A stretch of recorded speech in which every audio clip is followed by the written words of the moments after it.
Welcome to this video tutorial on using the Midcoast Water Planning Map Viewer. This mapping and reporting tool was developed for the Midcoast Water Planning Partnership by the Oregon Explorer program team. In this video tutorial, I am going to be showing you how to generate a water report, how to interact with the data sets in this tool, and how to make a map. I'll also be showing you the landing page for the Midcoast Water site on the Oregon Explorer for where you can get to these tools and other resources. So first, I'm going to show you a couple different ways that you can run the Midcoast Water Report. This is called the Home panel. It says Home, or there is a Layers tab. On this Home panel, you can click on the Run Midcoast Water Report link as one way, or you can click on the I want to and generate a water report from that tab. The area that we're seeing is the Midcoast of Oregon that in the north ranges from the Salmon River sub-area all the way to the south to the Yahatz area. I'm going to run the Midcoast Water Report from the Home panel. And there are a variety of different ways that geographies that you can create a report for. Incorporated cities is one option, the counties that intersect with the Midcoast, likewise with the watersheds, subwatersheds, subbasins, the Midcoast planning area in its entirety, which is also accessible from the landing page of the Midcoast Water site. Midcoast sub-areas, you can draw your own area or you can upload an area with a geographic file. So I'm going to select Midcoast sub-areas, and I'm going to go all the way to the south and select the Yahatz River Ocean Tributary sub-area. You'll see that the map is going to zoom in on that sub-area. That's the correct one, so I hit Next. And it will take some time, approximately 1 minute, for this report to be generated. I am going to move over to where it's already selected, but I wanted you to see that as the layers are processed in this report, they're crossed out, so you can kind of see the progress between all of them. Actually, it was faster than I thought. So this is the Yahatz River Ocean Tributary Sub-Area Dynamic Report is what we're looking at on the left-hand side here, associated with the map. There are 6 sections, so there is an overview, water quantity, water quality, water use, infrastructure, and hazards. All of these 6 sections are in a PDF report, and you can see it's still generating, and that took about a minute. And so the PDF report with all that information is in it, but we're going to start with the dynamic report.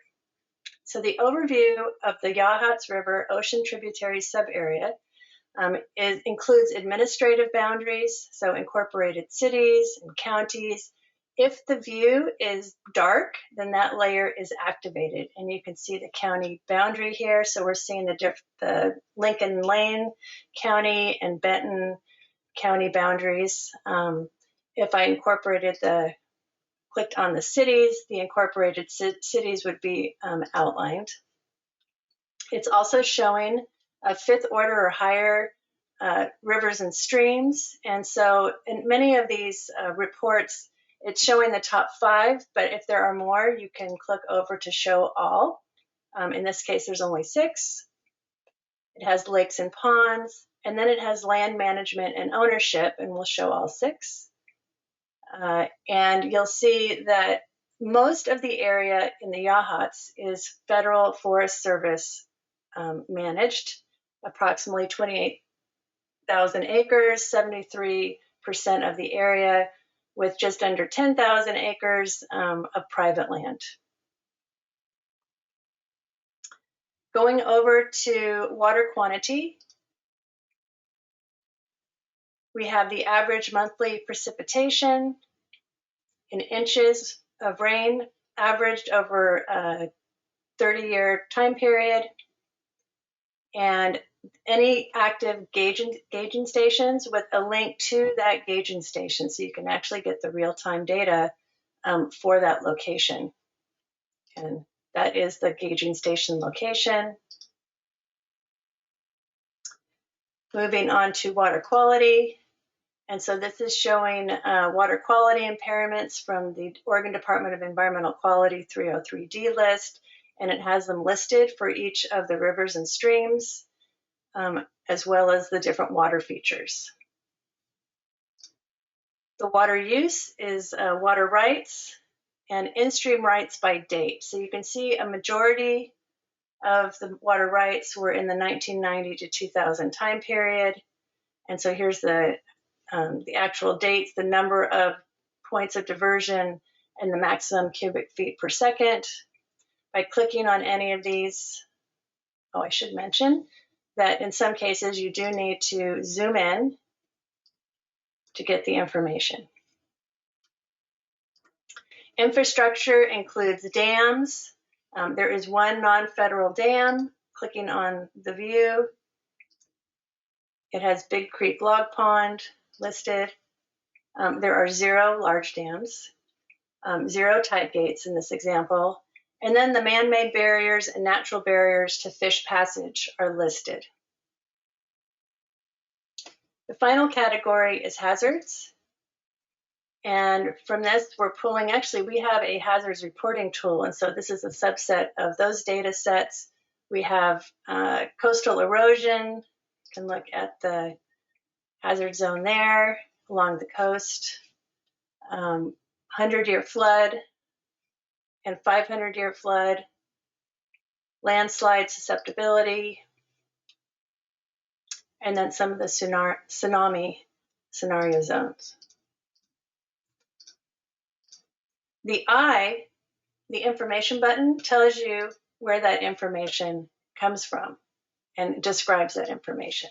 So clicking on the I helps you learn more about that particular data set, and clicking on the eyeball helps you view that data set.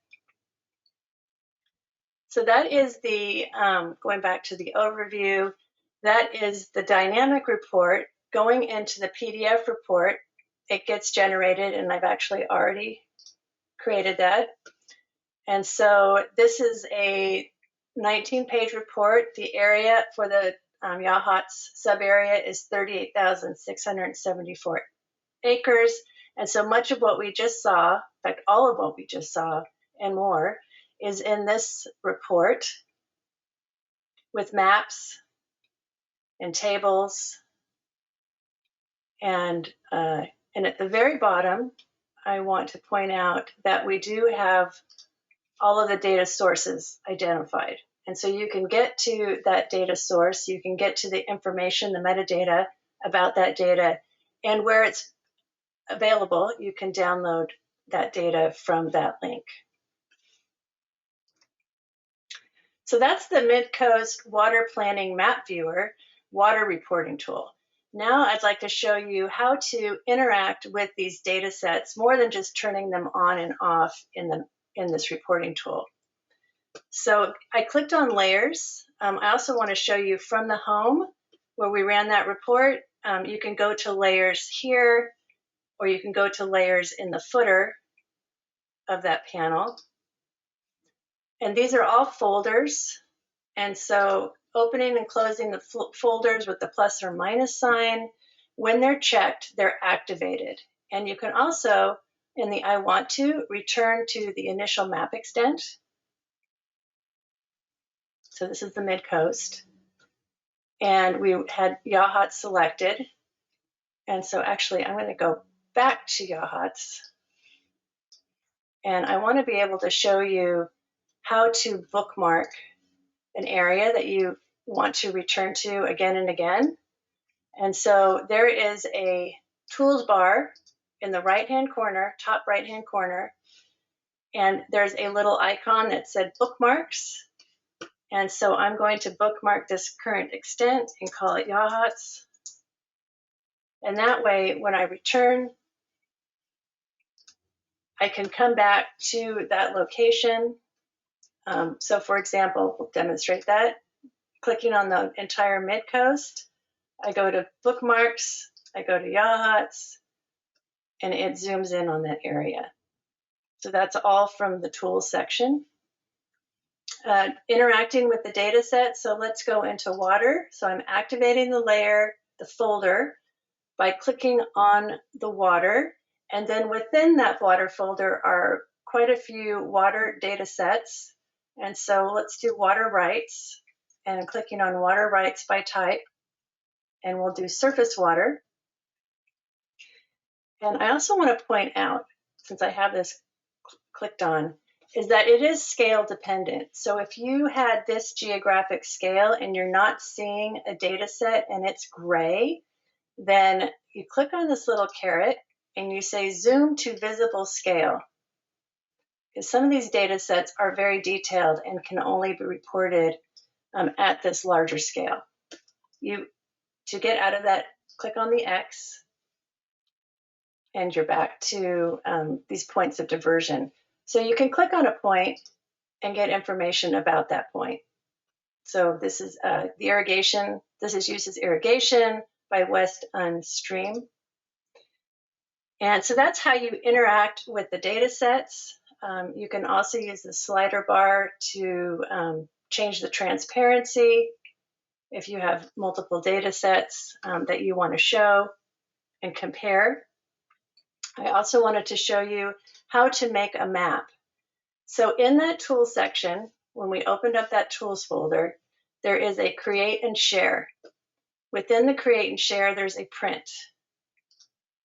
And so right now, you see the print box is this red box, and unlock the print box so you can move the file around. Yahatz is more portrait than landscape, and so you can choose the portrait style, move that around. You might have to zoom in or zoom out to get your full extent. I'm going to call this the Yahatz surface water diversion map. And you can put in the date.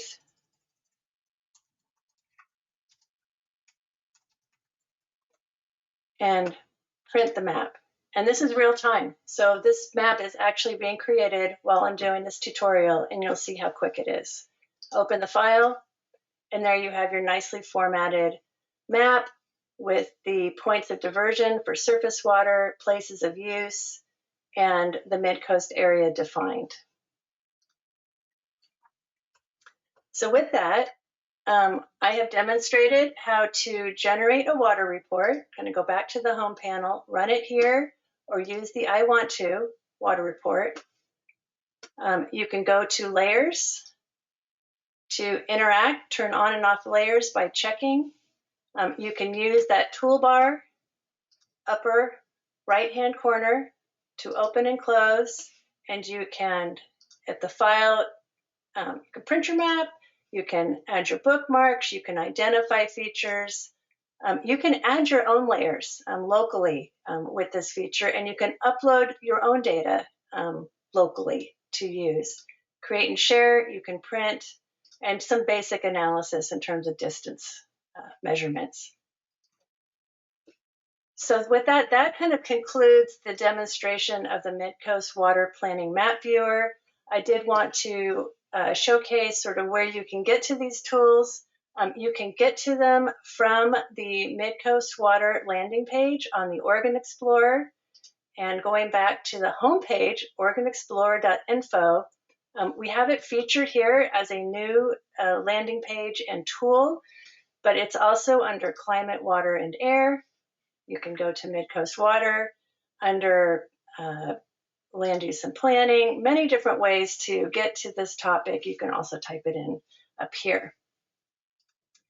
And then you can also get to the tool from the Midcoast Water Planning Partnership website, and they are our sponsors, and we will continue to work with them to make sure that this tool is relevant and has the most recent data. So here's the Midcoast Water Planning Partnership homepage, and the Midcoast Water landing page on the Oregon Explorer, and the Midcoast Water Planning Map Viewer is here. And you can also get to the the Midcoast Water Action Plan, which is why we developed this tool to support that planning effort. Thank you for your time, and we look forward to you using that tool. And if you do have any questions, you can get to, on the home panel, send questions or feedback to virtualoregon.support@oregonstate.edu. Thank you so much, and I look forward to your use.